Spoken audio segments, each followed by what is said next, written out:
Je veux bien mettre le titre pour commencer, merci. Alors, le titre aujourd'hui, c'est apprendre à écouter et obéir à Dieu avec son cœur.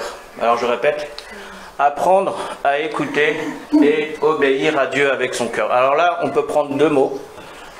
Écouter, ou plutôt trois, obéir et cœur. Écouter, obéir et cœur. Donc, écouter, qu'est-ce que veut dire écouter finalement ? Si quelqu'un comprenait, on comprend ce qu'on veut dire par là. Hein. Donc écouter, mais écouter qui, écouter quoi, écouter Dieu, écouter qui devons-nous écouter, qui ne devons-nous pas écouter, ainsi de suite. Ça peut être très vaste finalement. Hein. Écouter, rappelez-vous le titre, apprendre à écouter et obéir à Dieu avec son cœur. Donc écouter, obéir, on va parler d'obéir, ce que veut dire également obéir après, selon bien sûr ce que Dieu nous dit dans sa parole, la Bible. Donc on va aller tout simplement, tout de suite, sur le dictionnaire et voir et entendre justement, écouter surtout, hein, ce que le dictionnaire nous dit par rapport à écouter.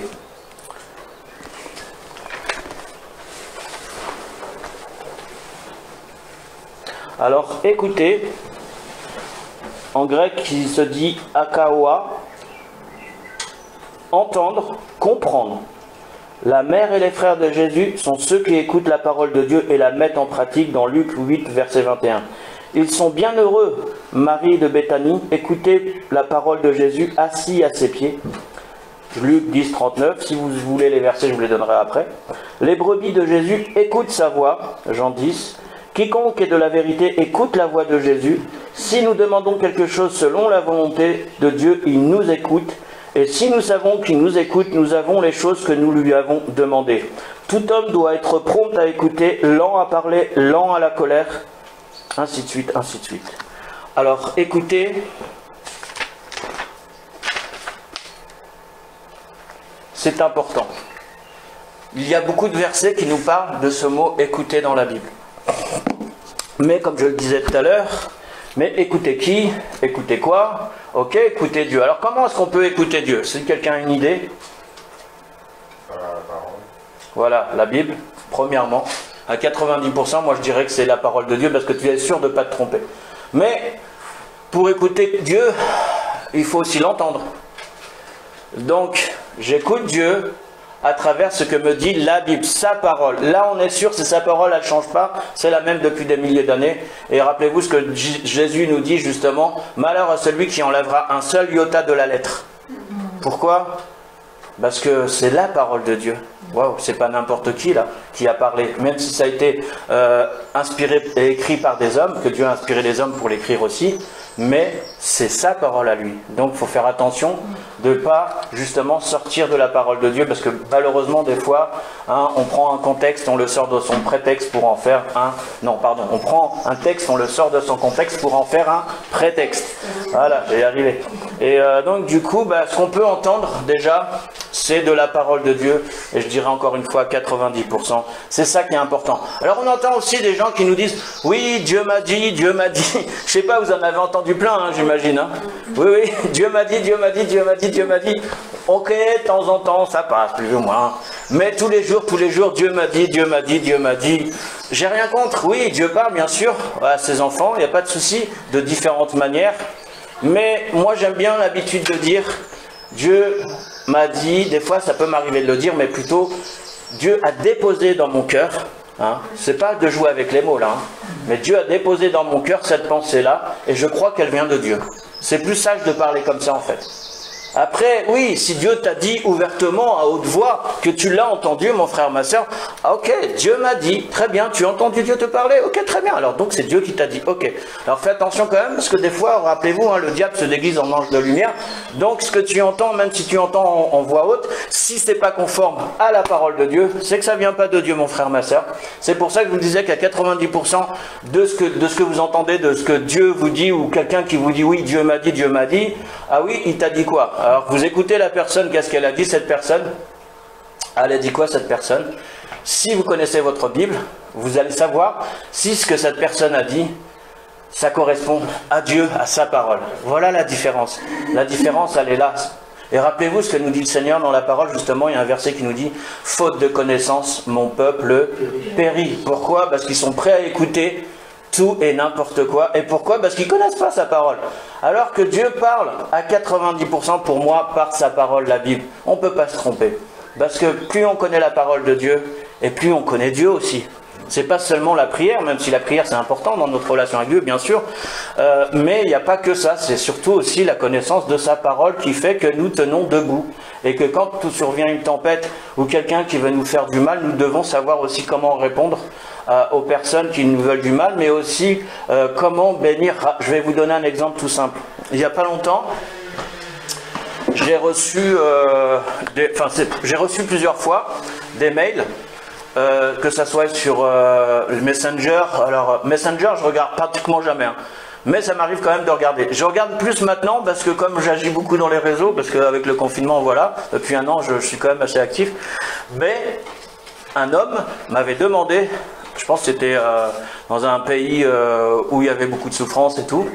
Et donc du coup, il m'avait demandé, oui, voilà, j'ai à cœur de faire cet orphelinat et ceci. Il m'a même envoyé des photos, des petites vidéos d'1 minute et tout. Et moi, j'aime beaucoup, enfin, ce que le Seigneur m'a déposé depuis toujours dans mon cœur, c'est justement d'aider les orphelins et tout ça.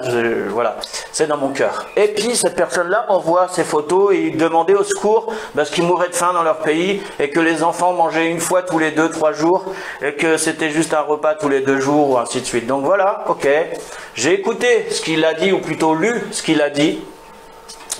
Je me suis dit, Seigneur, puis en plus quand il vous envoie les photos avec des gamins qui sont maigres comme un clou, et là, ce qui m'a fait tilt, c'était ce responsable-là de cette œuvre. Lui, il était bien habillé.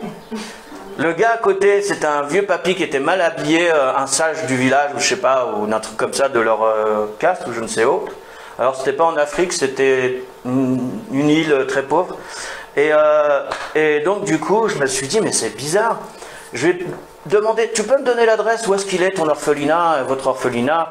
Ok, vous voulez qu'on vous aide, mais tu peux m'envoyer l'adresse. Alors il m'envoie l'adresse. Et puis moi, bien sûr, avec notre technologie que nous avons aujourd'hui, hein, vous voulez espionner quelqu'un, vous tapez son nom, son prénom, vous allez trouver plein de choses sur lui, hein, franchement. Et même si vous n'êtes pas espion, hein, c'est ouvert, Google ouvre à tout le monde. Et donc je tape, hop, l'adresse, puis je vois le plan et tout, de l'endroit et tout, puis je vois, je me dis, mais attends, mais il m'a donné une adresse bidon, le gars. Et après, je recontacte, je dis, mais ton adresse là, elle est fausse. Il me dit pourquoi? Je dis bah écoute, j'ai regardé sur internet et j'ai pas trouvé que c'était là. Elle m'a dit ah non mais c'est parce que c'est cette adresse là qui fonctionne en fait, c'est cette adresse là. Déjà je me suis dit 1, 2, 3 et comme je vous le disais déjà la photo de ce monsieur, lui il était bien portant, bien habillé, une belle montre. À côté vous avez plein d'orphelins et un papy qui devait s'occuper peut-être de ces orphelins, j'en sais rien. Et encore je suis même pas sûr que c'était les orphelins. Et voilà. Et ce papy en question là, lui il était comme les enfants très maigre, très mal habillé, tout ça. Je me suis dit attends mais comment est-ce qu'il peut demander des sous aux gens comme ça alors que lui il est bien portant sur la photo et tu vois tous les autres qui sont mal. Donc déjà la parole nous dit quoi justement par rapport à ça? Prudent. D'être prudent. Mais il nous dit aussi d'éprouver les personnes. Et moi, ce que j'ai fait, j'ai éprouvé. Tu habites où? Elle est où ton adresse? Parce que je ne voulais pas non plus ne pas donner. Je voulais bénir. Mais j'éprouve la personne. Ah ouais, tu es chrétien. En plus, il se disait chrétien. Et à la fin, j'ai bien compris que c'était pour sa pomme, entre autres. Peut-être qu'il donnait une partie pour les orphelins, c'est possible. Mais la plupart du temps, je sais que c'est la moitié, c'est dans leur poche et l'autre moitié, c'est peut-être pour des œuvres. On ne sait pas. On ne juge pas non plus. Mais comme ces questions ne correspondaient pas à...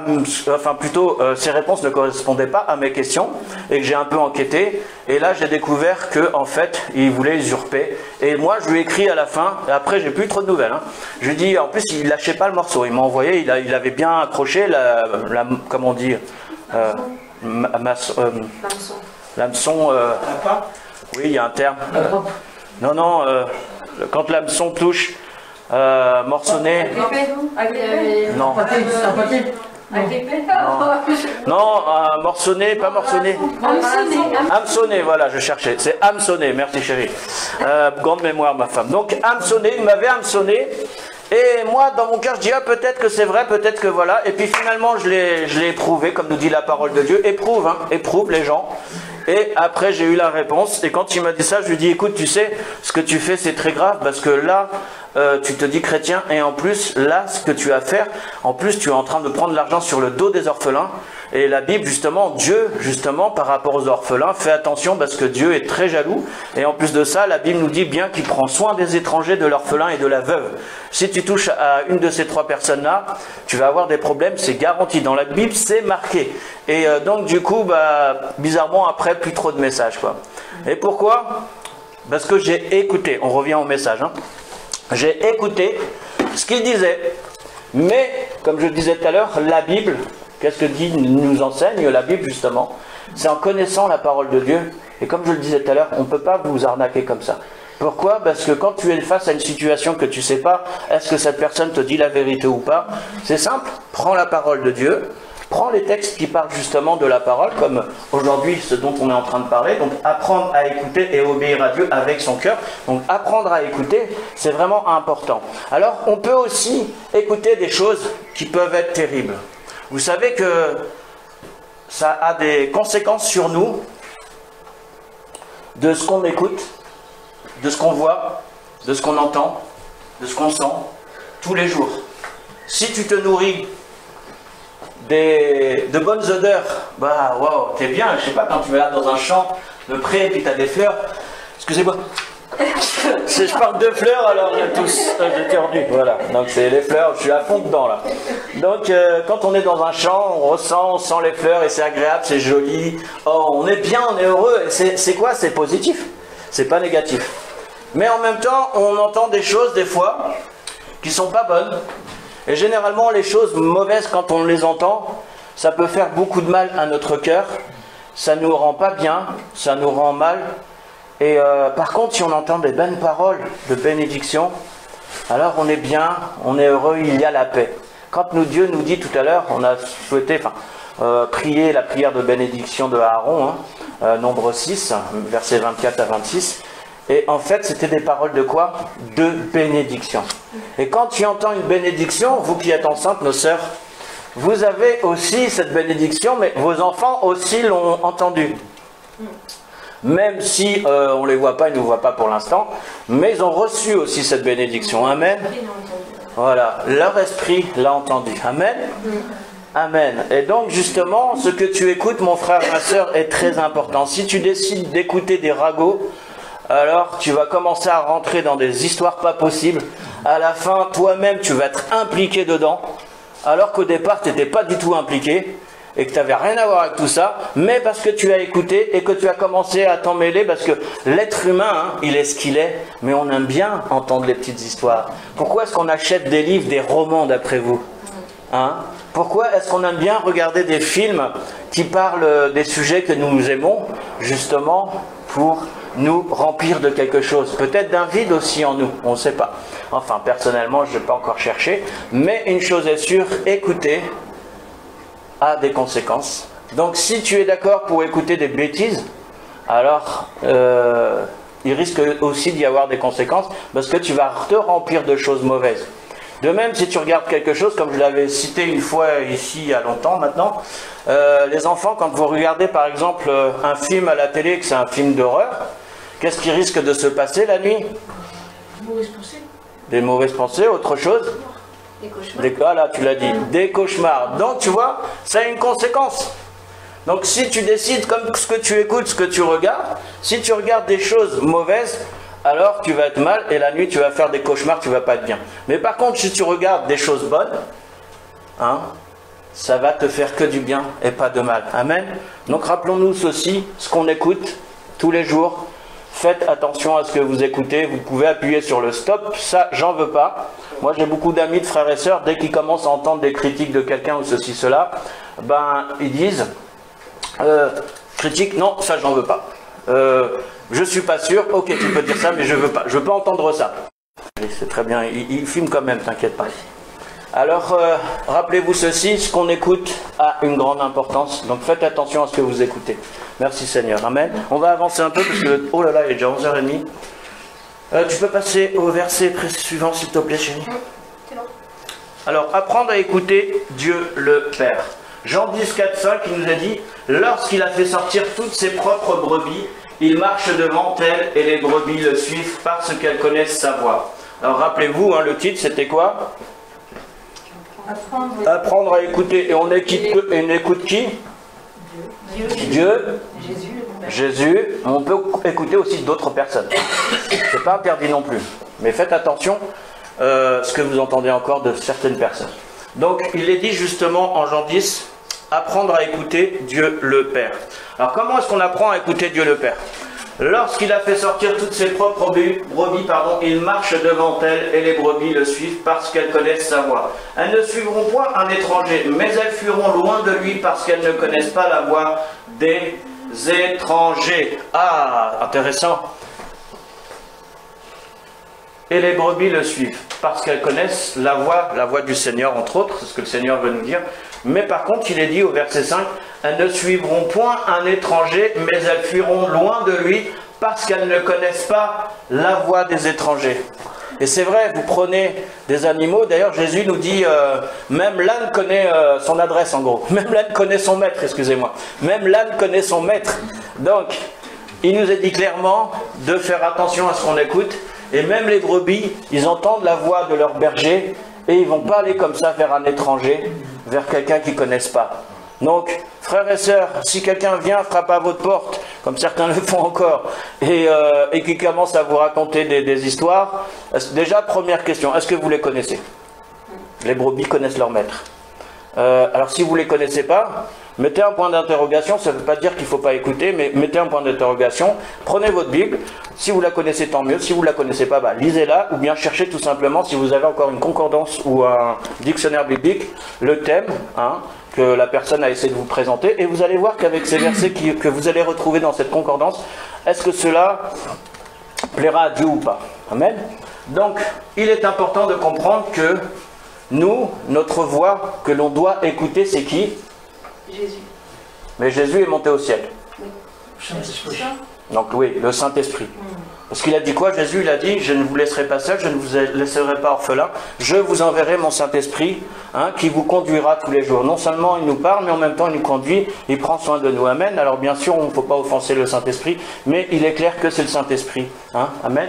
Donc, elles ne suivront point un étranger, mais elles fuiront loin de lui parce qu'elles ne connaissent pas la voix des étrangers. Alléluia. Je ne sais pas si vous avez déjà remarqué, quand les ténèbres et la lumière, je ne vais pas dire se confrontent, mais il y a des étincelles.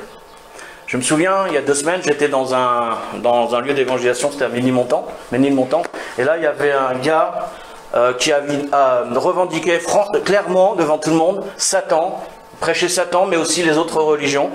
Il avait mis je sais plus comment on appelle ça, un pentagramme par terre qu'il avait dessiné avec des bougies. Il avait installé derrière un petit arbre avec plein de vous savez comme en Inde là, les trucs bouddhistes, je sais pas quoi. Et lui, il avait une lance dans sa main, maquillée avec des trucs, et vraiment un truc diabolique, tout en rouge, une robe de cérémonie, et puis il commençait à prêcher comme ça, tout le monde dans la rue. Et avec ses bougies dans son pentacle, et je me suis dit, mais waouh, et puis prêcher ouvertement Satan. Je me suis dit, et à côté, vous aviez quoi? Notre stand biblique. À côté, il y a notre stand biblique. Nous, on est là depuis 14 ans, 15 ans, avec le stand biblique. Le gars, il vient de temps en temps le mardi, et puis à la fin, vous savez qu'est-ce qui s'est passé? Pas à la fin, en plein milieu. Moi, j'ai commencé au bout d'un moment. Les gens, ils commençaient à s'agglutiner vers cet homme. Pourquoi? Parce qu'il était en fait en costume de cérémonie, et il criait, il hurlait, et les gens ils disaient mais qu'est-ce qui se passe? Donc ils se mettaient autour de cet homme, et le gars il commençait à parler quoi. Et puis il y avait notre stand biblique à côté, et puis je me suis dit mais Seigneur, au fond de mon cœur il y a quelque chose qui a fait vlam, et j'ai commencé à arriver à prêcher la bonne parole. Donc sa parole elle était cassée quoi en fait, puisque moi je parlais aussi fort que lui, je prêchais tout simplement la bonne nouvelle de Jésus, et j'expliquais aux gens qu'en fait ce qu'il fait là c'est diabolique, c'est le diable et tout ça, parce que ce qu'il prêche c'est le diable aussi. Et donc j'ai pas eu honte de dire et de parler Dieu vous aime, il vous appelle. J'ai pas non plus critiqué cet homme, hein. J'ai pas dit aux gens voilà, non, tout ce que je disais c'était Dieu vous aime, il vous appelle, répondez à son appel avant qu'il soit trop tard, vous avez le choix, soit le diable ou soit Dieu, vous choisissez qui? Tout le monde va dire quoi? Bah Dieu, hein. Mais les gens ils étaient tellement omnibulés par ce qu'ils voyaient et ce qu'ils écoutaient, parce que comme il parlait fort, il a attiré une troupe autour. Des gens qui se disent, mais c'est quoi ça? Et nous, notre centre biblique était à côté, et comme beaucoup de nos frères et sœurs ne prêchent pas forcément la parole dans la rue, parce que nous, on aime bien plutôt dialogue plutôt qu'un monologue, on préfère un dialogue avec les gens, simple, voilà, normal. Mais des fois, ça peut arriver qu'il y ait des frères qui prêchent la bonne nouvelle, mais pas devant le stand, plus loin, quoi. Et moi, des fois, ça m'arrive de le faire, et là, je me suis senti convaincu même qu'il fallait que je prêche cette parole du Seigneur. Et à la fin, qu'est-ce qui s'est passé? À un moment donné, il s'est énervé, il est venu vers moi avec sa canne et son masque en criant et hurlant comme un démon. Et vraiment, on sentait le démon, quoi. Et il vient vers moi, il se met de nez à nez face à moi. Bien sûr, je n'ai pas reculé, mais en moi, il y avait une puissance. C'était le Saint-Esprit. Et je savais que ce n'était pas mon orgueil, je savais que ce n'était pas moi. Je savais que normalement, un fou, quand tu vois un fou dans la rue, tu dis ouf, ouais, je me méfie, quoi. Mais là, le gars en plus, il vient avec sa lance. Au bout de la lance, il y avait une demi-lune, un quart de lune, je sais plus quoi, enfin un truc sectaire. Et habillé, maquillé, waouh. Et en hurlement. Et moi, je me suis dit, mais Seigneur, eh ben, vous savez quoi? Franchement, c'était léger. Non seulement, j'ai pas sourcillé d'un œil, le gars, il s'est collé à moi. En fait, le diable, ce qu'il va essayer de vous faire, c'est de vous faire peur. Et qu'est-ce qui s'est passé? Moi, je dis, j'ai crié plus fort que je dis, au nom de Jésus-Christ, démon, maintenant tu t'en vas. Et j'ai dit en même temps, je crois, le diable a vaincu, Jésus a vaincu le diable à la croix, donc démon, tu ne peux rien contre Jésus, tu ne peux rien contre moi. Et le gars, vous savez ce qui s'est passé? Il commençait à se calmer. Puis peu de temps après, il est parti se rasseoir à côté de son machin là qu'il avait écrit par terre. Mais en fait, ce qui s'est passé, c'est que les gens ont écouté cet homme, et ça fait quoi? Avec le bruit, ils sont allés autour de lui. À la fin, bien sûr, il y avait la table, pas à la fin, mais au début aussi, notre stand biblique. Donc c'est pour vous dire que ce que vous entendez, est-ce que ça vient de Dieu ou est-ce que ça vient du diable? Faites attention à ça, c'est vraiment important. Et des fois, on peut se tromper. Donc bref, je reviens à la lecture. Lorsqu'il a fait sortir toutes ses propres brebis, il marche devant elles et les brebis les suivent parce qu'elles connaissent sa voix. Amen. Si on peut passer au verset suivant, s'il te plaît, chérie. Alors rappelez-vous, apprendre à écouter Dieu le Père. Donc on peut apprendre aussi à écouter, on va prendre Job. Dieu parle cependant tantôt d'une manière, tantôt d'une autre, et l'on n'y prend point garde. Il parle pas par des songes, par des visions nocturnes, quand les hommes sont livrés à un profond sommeil, quand ils sont endormis sur leur couche, alors il leur donne des avertissements et met le sceau à ses instructions, afin de détourner l'homme du mal et de le préserver de l'orgueil, afin de garantir son âme de la fausse et sa vie des coups du glaive. Amen. Alors, rappelez-vous, verset 15, il parle par des songes, par des visions nocturnes. Alors, comment Dieu nous parle? Dieu parle cependant tantôt d'une manière, tantôt d'une autre. Donc, il n'y a pas une seule manière, il n'y a pas que la parole de Dieu, même si c'est important, parce que la parole de Dieu, moi je dis à 90%, c'est par là aussi, même à 100%, que Dieu nous parle, clairement, mais il y a aussi d'autres manières que Dieu peut te parler, mon frère, ma soeur. Alors, il est tout simplement dit dans ce verset, car Dieu parle cependant tantôt d'une manière, tantôt d'une autre, et l'on n'y prend point garde. Donc, comment savoir si ce que tu entends vient de Dieu? Rappelle-toi encore une fois, la parole de Dieu, la Bible, mais bien sûr, le Saint-Esprit. Et de prier, Dieu, montre-moi, est-ce que c'est vrai ou est-ce que c'est faux, est-ce que c'est juste, est-ce que c'est pas juste. C'est important de savoir où est-ce qu'on se situe et où est-ce qu'on est. Mais pas tout seul, encore une fois. Et si tu as des doutes, mon frère, ma soeur, tout simplement, je t'invite à prier l'Éternel. Mais aussi, on peut faire aussi autre chose, vous savez quoi? Demander conseil. Mais pas n'importe qui. Rappelez-vous, écoutez. Écoutez qui? Donc, on écoute bien sûr la parole de Dieu, le Saint-Esprit. Là, je prends à écouter Dieu le Père. Le Seigneur Jésus, bien sûr. Donc, Dieu, le Saint-Esprit, la Bible, les hommes et femmes anciens dans l'Église, entre autres. Pas n'importe qui. Vous demandez conseil, mais ne demandez pas conseil à n'importe qui, parce que là, ça ne va pas le faire. Et on peut prendre aussi, s'il te plaît, chérie, le prochain verset. Alors, il nous a dit aussi, pour écouter également son conjoint, les plus proches, père et mère, ses frères et sœurs en Christ, bien sûr. Tout à l'heure, on a parlé de Dieu. Écouter le Père, c'est-à-dire apprendre à écouter Dieu le Père. Là, on va apprendre aussi à écouter son prochain. Quand on a dit tout à l'heure du Père, je parlais aussi de Jésus, du Saint-Esprit, comme je l'ai exprimé, mais aussi des anciens dans l'assemblée, des frères et sœurs chrétiens qui sont anciens, qui connaissent la parole. Là, on restait sur Dieu. Mais maintenant, on va aller sur un autre sujet, c'est apprendre à connaître son ou plutôt apprendre à écouter son prochain, à écouter, on est toujours dans l'écoute, donc apprendre à écouter aussi son prochain. Alors qui est mon prochain? Ton prochain tout simplement, c'est qui le plus proche de vous? C'est votre femme ou votre mari. Déjà premièrement. C'est aussi qui? Vos parents, votre père et votre mère. Donc les plus proches de vous humainement, c'est qui? C'est les parents et c'est aussi les enfants. On est d'accord? Donc c'est eux les plus proches. Donc eux, quand ils vont vous parler, bien sûr, vous allez les écouter plus qu'un étranger. C'est un peu logique. Quoique des fois dans des familles, ils n'écoutent pas du tout ce que disent leurs parents. Mais bon, ça c'est un peu tous les enfants malheureusement. Et il y a aussi cette formation de la vie. Mais encore une fois, donc, tu vas écouter qui? Tes pères, tes mères, tes enfants, peut-être. Mais c'est vraiment important. Donc, il est dit quoi justement par rapport à la parole de Dieu? Si tu peux mettre, s'il te plaît, chérie, le verset suivant. Excuse-moi, non, avant. Le verset d'avant. Donc, il est dit quoi? Il est dit, écoute les conseils et reçois instruction afin que tu sois sage dans la suite de ta vie.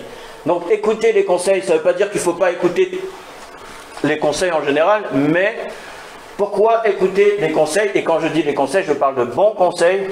C'est pour la sagesse, pour que tu acquières de la sagesse et de la connaissance. Mais bien sûr, fais attention à ce que tu écoutes. Donc, on peut passer au verset suivant. Merci chérie. Proverbe 12,15. La voix de l'insensé est droite à ses yeux, mais celui qui écoute les conseils est sage. Je répète. Proverbe 12,15. La voix de l'insensé est droite à ses yeux, mais celui qui écoute les conseils est sage. Donc, Dieu nous demande aussi d'écouter aussi les conseils. Hein? Mais touche d'abord Dieu, après des anciens, comme je vous l'ai dit aussi dans la foi, mais aussi des gens qui connaissent leur sujet. Parce que beaucoup de gens croient tout connaître, mais en fait, non, tu ne connais pas tout, mon frère, ma soeur. Moi, je ne connais pas tout non plus. Qui peut se dire qu'il connaît tout, sinon Dieu?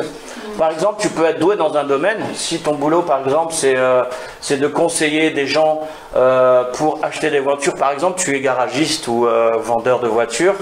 Voilà, donc tu peux conseiller les gens parce que c'est ton métier, c'est ton boulot. Donc là, oui, tu as ce poids, c'est-à-dire de pouvoir conseiller quelqu'un qui veut acheter une voiture dans ton entourage. Par contre, si tu veux conseiller comment acheter, je sais pas moi, des poules pour faire un élevage de poulets, c'est pas ton domaine, je vois pas quel conseil tu vas te donner. Hein. Et pourtant, vous savez qu'on est tous des beaux conseilleurs. Quand on nous demande notre avis, on est content quand on nous demande notre avis. Écoute, ma femme, qu'est-ce que tu penses? J'ai envie d'acheter un bateau. Encore les bateaux, ils reviennent, ces bateaux. Donc, un bateau... alors, qu'est-ce qu'il faut que je prenne comme bateau, ma chérie? J'y connais rien, moi. Ah, ma femme a l'honnête de dire que j'y connais rien. Donc, elle va me conseiller peut-être, me donner un bon conseil, c'est d'aller me faire voir ailleurs. Non, pardon, d'aller voir ailleurs quelqu'un qui connaît vraiment... Oui, excusez-moi. D'aller voir ailleurs quelqu'un qui connaît... quelqu'un qui connaît justement le sujet des bateaux. Donc vous voyez, on est tous quelque part des grands connaisseurs. Mais finalement, est-ce qu'on est réellement des bons connaisseurs? Donc, mon frère, ne conseille pas des choses à des frères et sœurs si toi-même tu ne connais pas vraiment. À part si tu approfondis le sujet, ok. Mais fais attention à ce que tu écoutes, mon frère, ma sœur, est-ce que tu entends? Amen. Donc, on va avancer un peu plus loin, s'il te plaît, on va faire vite. Oh là là. Alors, Proverbe 1, 7, 9, la crainte de l'Éternel est le commencement de la science. Les insensés méprisent la sagesse et l'instruction. Écoute, mon fils, l'instruction de ton père et ne rejette pas l'enseignement de ta mère, car c'est une couronne de grâce pour ta tête et une parure pour ton cou. Alors les enfants, là c'était pour vous les enfants. Tu vois, regardez au verset 8, il est dit quoi? Et aussi pour nous tous. Écoute mon fils, l'instruction. Quand il dit mon fils, il veut aussi dire quelque part ma fille. Hein. Donc écoute mon fils, ma fille, l'instruction de ton père et ne rejette pas l'enseignement de ta mère. Car c'est une couronne de grâce pour ta tête et une parure pour ton cou. En fait, ce qui veut dire, si tu écoutes tes parents, bien sûr pour le bien, pas le mal, tu vas avoir aussi la bénédiction de Dieu sur vous. Amen. Non seulement la bénédiction, c'est pas juste des biens, mais c'est aussi la protection de Dieu, c'est plein de choses. Ça peut recouvrir beaucoup, et ça recouvre beaucoup de choses. Donc là, on retrouve ces paroles-là. Donc, premièrement, la crainte de l'Éternel est le commencement de la sagesse. La crainte de l'Éternel est le commencement de la sagesse. Donc déjà, crains l'Éternel, écoute-le. obéis-lui. Hein. Rappelez-vous, le thème c'est aussi l'obéissance. Donc on va passer encore au verset suivant, s'il te plaît chérie. Donc écoute les parents, écoutez vos parents tout simplement. Alors enfants, Ephésiens 6, 1, 4, enfants obéissez à vos parents selon le Seigneur, car cela est juste. Honore ton père et ta mère, c'est le premier commandement avec une promesse, afin que tu sois heureux et que tu vives longtemps sur la terre. Et vos pères, et vous pères, n'héritez pas vos enfants, mais élevez-les en les corrigeant et en les instruisant selon le Seigneur. Amen. Donc là, il y a des grosses bénédictions. Et d'ailleurs, l'un des premiers commandements, comme nous le répète le Seigneur, c'est justement aussi celui-ci. Honore ton père et ta mère. C'est le premier commandement avec une promesse, afin que tu sois heureux, que tu vives longtemps sur la terre. Amen. Amen. Donc, c'est vraiment très important d'écouter, mais aussi de mettre, bien sûr, en pratique. On va avancer encore un peu, s'il te plaît, chérie. Et là, on va passer enfin au terme obéir. Alors, que signifie obéir? Tu peux revenir, s'il te plaît, et enlever, merci. Je vais d'abord dire ce que signifie le mot obéir dans mon super dictionnaire. Hein. Alors, c'est pas le dictionnaire... Voilà, obéir, obéir, obéir. Voilà, quand vous prenez votre dictionnaire biblique, c'est curieux. Regardez, je suis dans le haut, et c'est la première chose qui sort. Le mot obéir. Waouh! Moi déjà ça m'a parlé ce matin. Quand j'ai cherché dans le dictionnaire, je me suis dit dictionnaire biblique, encyclopédie, dictionnaire, voilà, Nouveau Testament, entre autres, oui c'est un dictionnaire celui-ci. Premier mot que je trouve, de la lettre O, c'est obéir. Et pourtant qu'est-ce qu'on a du mal à obéir à Dieu? Waouh! Donc je me suis dit, dire, Dieu il me parle déjà, rien qu'avec ce mot, la première chose qui me frappait ce matin, plutôt hier au cœur, c'était obéir. Donc la signification du mot obéir, du grec upakoua, de upo, qui signifie sous, et sous les ordres, et akao, entendre, comprendre. Alors la signification d'obéir, c'est se soumettre à quelqu'un, exécuter sa volonté. Des exemples, les vents et la mer obéissaient à Jésus. Ah, c'est intéressant. Même les éléments peuvent nous obéir, et peuvent obéir surtout, bon là c'était au Seigneur Jésus-Christ, dans nos prières en tout cas c'est possible. Les esprits immondes lui obéissaient également. Une grande foule de sacrificateurs obéissaient à la fois. Le péché ne doit pas régner dans notre corps pour que nous obéissions à ses convoitises. Nous sommes esclaves de celui à qui nous obéissons. Hein. Obéir est littéralement signification pour l'obéissance ou pakoé.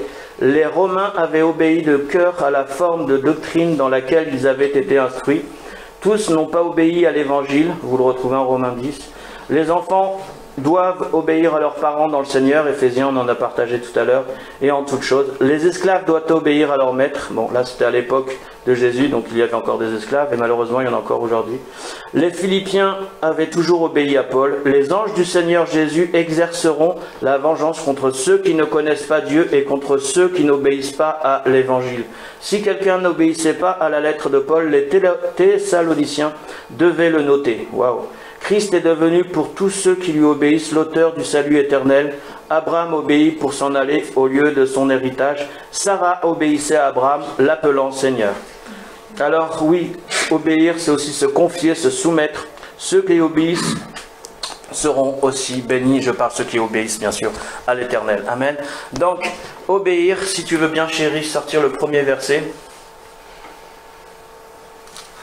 Alors, il y a un problème avec ce mot obéir dans la Bible, parce que dans l'Ancien Testament, Dieu a donné ses commandements, on peut lire ce verset. Lorsque l'Éternel eut achevé de parler à Moïse sur la montagne de Sinaï, il lui donna les 2 tables du témoignage, tables de pierre écrites au doigt de Dieu. Donc, ça a commencé comment? Dieu a demandé, tu fais ça, tu dis ça, tu fais ça. Ok, ça a été écrit quoi? Sur les tables de pierre. Rappelez-vous, on les mettait après dans le... Dans l'arche de l'Alliance, ouais.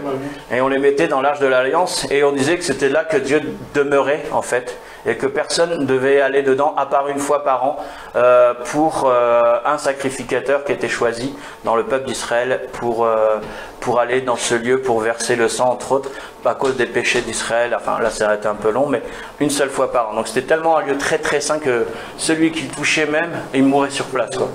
Et donc, lorsque l'Éternel eut achevé de parler à Moïse sur la montagne de Sinaï, il lui donna les 2 tables du témoignage, tables de pierre écrites du doigt de Dieu. Alors, merci Seigneur pour ta parole, merci Seigneur pour ta loi. Oui, c'est vrai Seigneur, merci pour tous ces commandements que tu nous as donnés. Vous retrouverez également Exode chapitre 20, vous retrouvez les 10 commandements que tout le monde a entendu parler, je pense. Donc, mais il est dit quoi? Que ces commandements étaient écrits sur quoi? Sur des tables de pierre. Ah, alors, est-ce qu'ils ont obéi Israël jusqu'à Jésus? Pas tout le temps. Voilà. Mais pourtant Dieu leur a dit d'obéir à ces lois, qui sont écrites entre autres sur des tables de pierre. Mais malheureusement, même Moïse n'a pas obéi. Pourtant, c'était à Moïse qui a reçu. Même un petit péché. Vous pouvez me dire, oui, mais il n'a pas fait grand-chose, parce qu'il s'est mis en colère, en fait, Moïse. Moïse s'est mis en colère. Dieu lui a dit, tu parleras au rocher, il s'ouvrira en deux, et de l'eau sortira pour étancher la soif de son peuple, d'Israël. Mais lui, qu'est-ce qu'il fait? C'est encore un oriental. Non, je plaisante, bien sûr. Mais il a crié, certainement. Et au lieu de parler au rocher, il a tapé avec son bâton le rocher. Le rocher, ok, c'est ouvert, il y a eu l'eau qui est coulée, mais en fait, il a chuté. Et vous savez pourquoi il a chuté? Parce que le peuple l'exaspérait. Ils ont vu plein de miracles, 40 000 choses. En fait, Moïse, il a commencé à prendre une posture de Dieu quelque part. Mais c'est pas possible. Ça fait 40 000 fois que vous voyez des miracles. Enfin, 40 000, je ne sais pas, mais vous avez vu plein de miracles et vous doutez encore. Quelque part, est-ce que Moïse, là, il s'est énervé? Mais est-ce qu'il s'est pris pour Dieu? Il a oublié que le peuple aussi n'était pas à son niveau à lui. Lui, il était à fond tout le temps dans la présence de Dieu. Je ne dis pas que les autres n'étaient pas dans la présence de Dieu, attention. Mais c'est quand même passé. C'est une question que je me pose. Je ne dis pas que c'est sûr à 100%. Mais en tout cas, une chose est sûre, c'est que lui, il a frappé, il n'a pas obéi. Donc, ces lois n'ont pas pu être accomplies par aucun homme. Après, nous allons passer au verset suivant.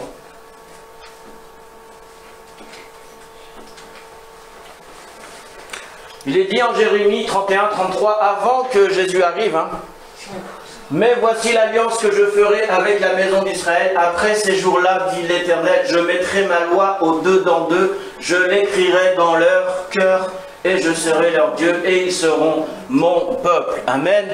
Alors quand tu dis, mais après ces jours-là, là, on parle de qui? Jésus. Jésus va arriver, il n'est pas encore là. Là, c'est dans l'Ancien Testament que vous trouvez, c'est en Jérémie 31.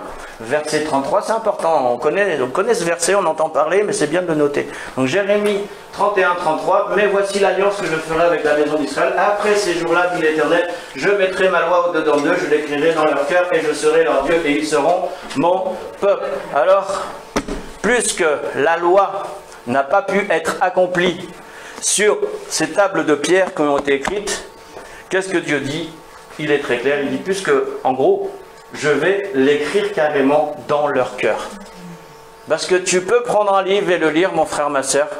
Tu peux l'étudier, mais si tu le mets de côté pendant 2 jours, 3 jours, 4 jours, 5 jours, une semaine, un mois, tu vas oublier plein de choses. Mais par contre, si l'Éternel, ou si tu aimes quelque chose qui est dans ton cœur, tu ne l'oublieras pas. C'est impossible. Tu ne peux pas oublier ta mère, tu ne peux pas oublier ton père, tu ne peux pas oublier tes enfants. Ça peut arriver, mais c'est quand même rare, à part si tu n'as pas grandi avec. Mais tu peux pas, il y a des choses qu'on ne peut pas oublier. Et Dieu, justement, il nous dit quoi? Il nous dit que maintenant, ça ne va plus être sur des tables de pierre qui vont être gravées, mais ça va être dans nos cœurs en Jésus-Christ. Parce que Jésus-Christ est venu non seulement nous aimer, quand on parle d'amour, on parle de cœur à cœur. Donc Jésus n'est pas venu juste pour nous faire des guilis, ainsi de suite, mais vraiment pour aimer Dieu de tout son cœur. C'est toute la différence. Là, il ne nous demande pas d'écrire et d'être, je ne sais pas, un érudit qui écrit 40 000 livres, mais ce qu'il demande, en fait, c'est tout simplement d'obéir à sa parole, mais dans son cœur. Même si tu ne sais pas lire, que tu ne sais pas écrire, mais l'essentiel, tu as entendu, tu as écouté la parole de Dieu, alors garde-la profondément dans ton cœur, par la puissance du Saint-Esprit, parce que sans le Saint-Esprit, on ne peut rien faire aussi. Donc, Amen. Alors, on peut avancer, s'il te plaît, chérie. Alors, et obéir du cœur, bien sûr, à Dieu. Ce que Dieu nous demande aussi pour lui obéir, c'est pas seulement du cœur. Tu peux avancer. En Jean 13, 1, 17, il est dit, avant la fête de Pâques, Jésus, sachant que son heure était venue. Non, chérie, c'est pas celui-là. Non, j'en ai un autre. Moi, c'est Psaume 15. Tu l'as pas mis? Non, mais tu ne l'avais pas mis. Si, il est là. Il est là. Mais c'est pas grave, c'est pas grave. Donc, Psaume 15, si quelqu'un veut le lire, tout simplement. Psaume chapitre 15, il est très court, je crois qu'il y a 4 versets. 3 ou 4 versets. Alors, ce que Dieu demande de nous aussi, c'est tout simplement. Quelqu'un veut le lire, Psaume 15? Alors, je répète. C'est bon, je l'ai pas mon téléphone. Ok, on t'écoute. Psaume de David. Ô Éternel, qui séjournera dans ta tente? Qui demeurera sur ta montagne sainte? Celui qui marche dans l'intégrité, qui pratique la justice et qui dit la vérité selon son cœur. Il ne calomnie point avec sa langue, il ne fait point de mal à son semblable, et il ne jette point l'opprobre sur son prochain. Il regarde avec dédain celui qui est méprisable, mais il honore ceux qui craignent l'Éternel. Il ne se rétracte point s'il fait un serment à son préjudice. Il n'exige point d'intérêt de son argent, et il n'accepte point de don contre l'innocent. Celui qui se conduit ainsi ne chancelle jamais. Amen. Donc là, dans ce psaume 15, il nous dit quoi? D'obéir à Dieu de tout son cœur, en fait.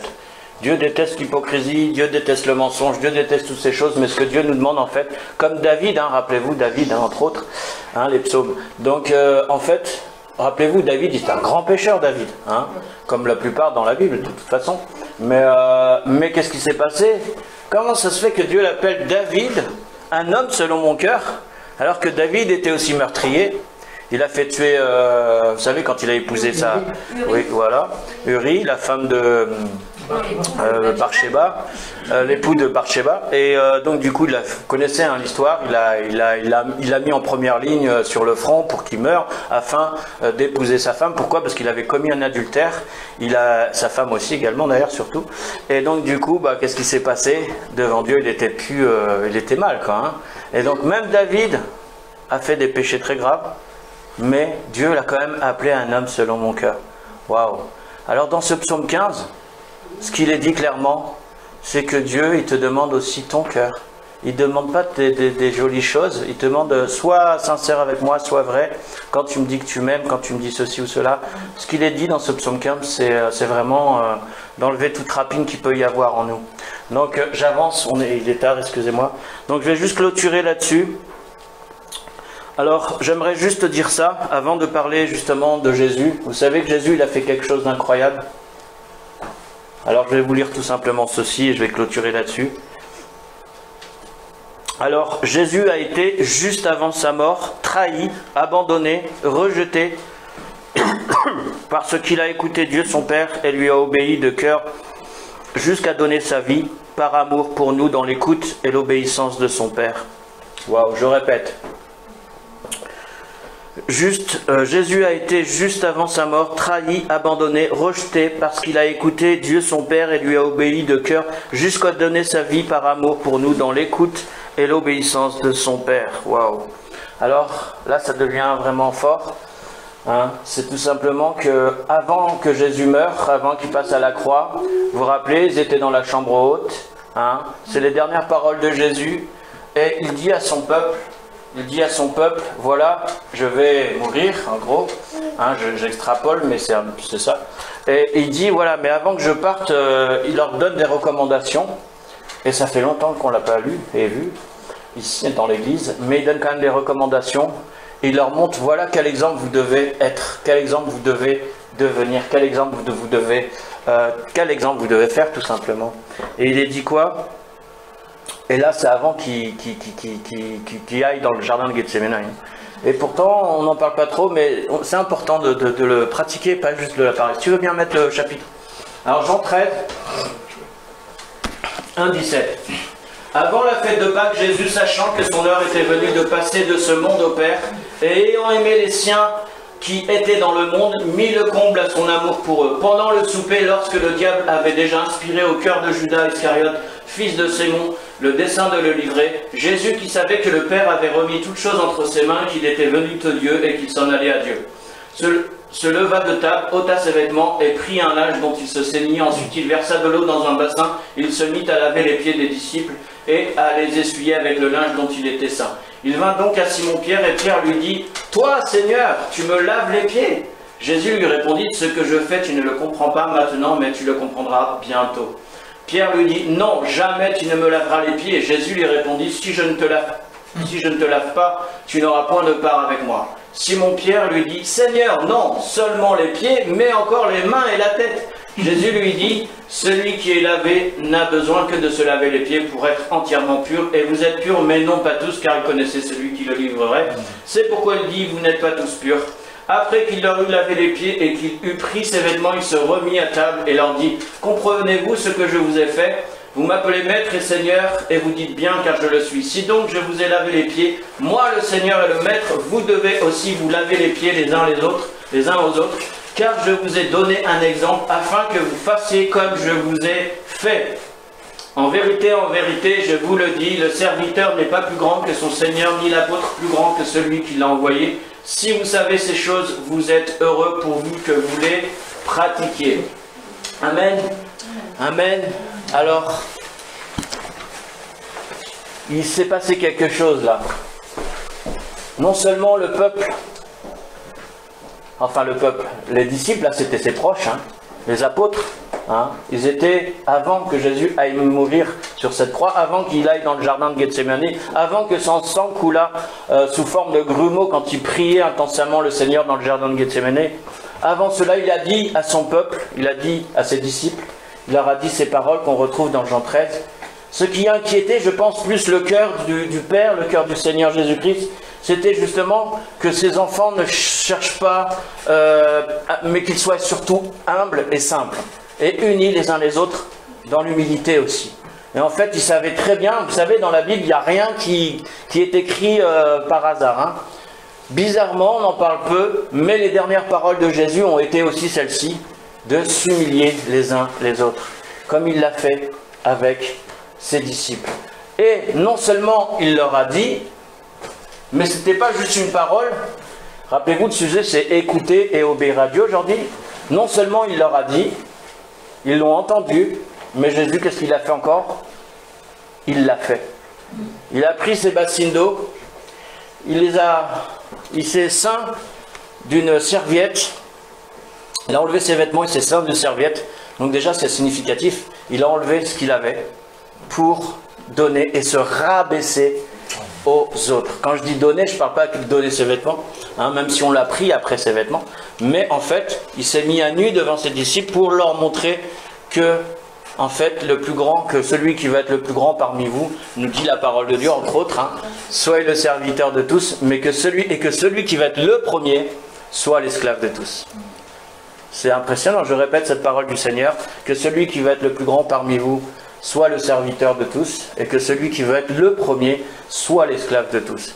Donc avant de mourir, les paroles de Jésus ont été aussi celles-ci, mais pas juste en parole. Donc écoutez bien, frères et sœurs, même ceux qui nous écoutent par internet, je vais vous inviter tout simplement, pas juste à obéir et écouter, oui, obéir c'est normal, il faut le faire surtout, mais écouter, mais aussi vous pouvez passer à l'action. Et c'est ce que Jésus a fait. Jésus est passé en action, il a fait quoi?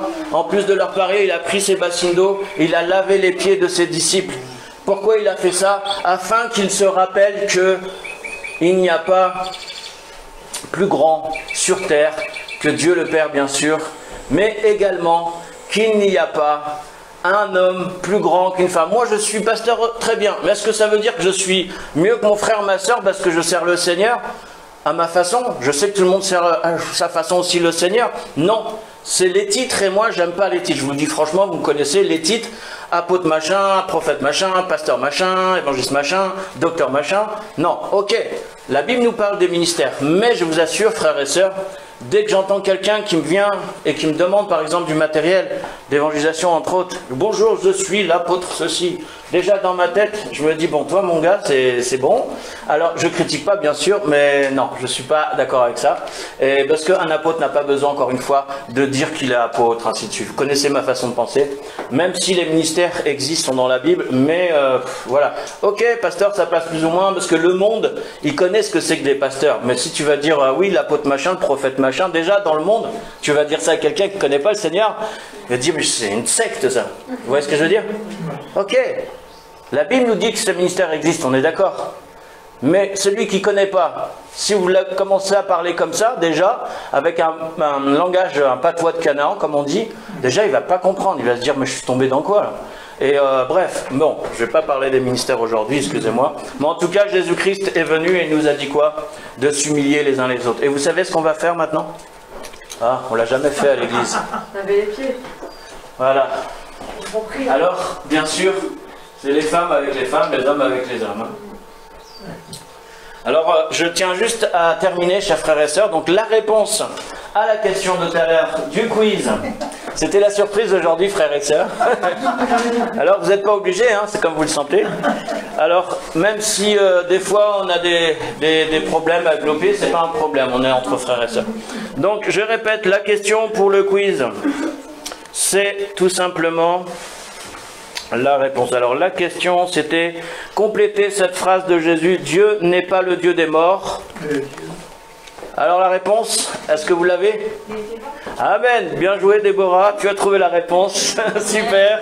Comme on l'a dit tout à l'heure, tu auras aussi la première part des meilleures viandes au barbecue. Amen. Voilà. Donc, tout à fait. Donc, bien sûr, compléter cette phrase de Jésus. Dieu n'est pas le Dieu des morts, mais celui des vivants. Amen. Alors, notre Dieu est vivant. Il n'est pas mort. Amen. Alors, soyez bénis. On vous dit à très bientôt, chers téléspectateurs. Et vous pouvez aussi vous laver les pieds les uns les autres, ça va montrer aussi que vous êtes humble aussi. Ça ne veut pas dire forcément que vous êtes humble, mais ça va vous faire certainement réagir. Et vous allez vous dire, ah oui, Jésus a fait ça, lui qui est Seigneur des Seigneurs, Dieu sur terre s'est incarné en Christ, et Dieu lui-même a lavé mes pieds. Mais waouh, waouh, qu'est-ce qu'il voulait nous dire? Bah tout simplement, frères et sœurs, le Seigneur voulait te dire, humilie-toi devant Dieu et il t'élèvera. Amen. Merci, soyez bénis, à très bientôt. En direct de l'église Arbre de Vie et de Sion.